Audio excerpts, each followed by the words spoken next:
The deadlift is a very good exercise for reinforcing the kettlebell swing, the hinge that you're going to use during the kettlebell swing.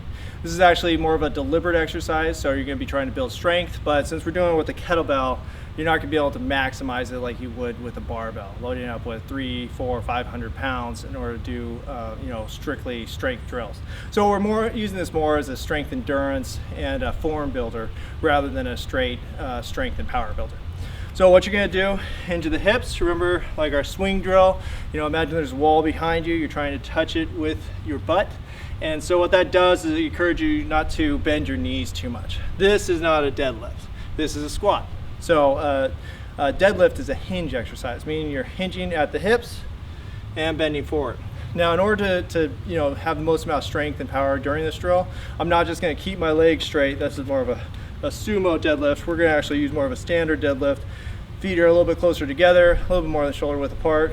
Bending at the hips, shoulder back, chest proud. We're looking to avoid this rounding in your upper back, so we keep our shoulders back. Grab the weight, pull it up. So you can see it starts in between. If there's a line going in between my big toes, that's where you're going to set it. Grab the weight. We're using a strong hook grip with this drill. You're not crushing it. It's not necessary. What we're trying to do is feel this stretch in our hamstrings. So if you don't feel the stretch in your hamstrings, it probably means that you're bending your knees a little bit too much. So go and straighten out your knees. The only reason we bend our knees in this drill is, again, to get our hips farther behind us, allowing us to do a greater range of motion in between our center line and the back of the rep.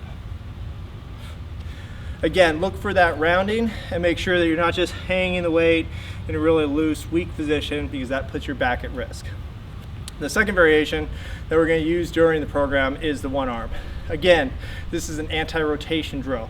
So with this, we're not yanking it up, putting our back at risk.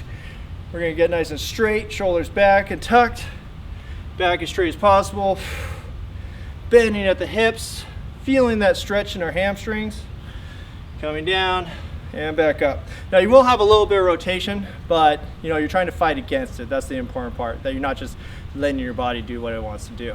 So go and try it out, and you'll see it a lot during the workouts.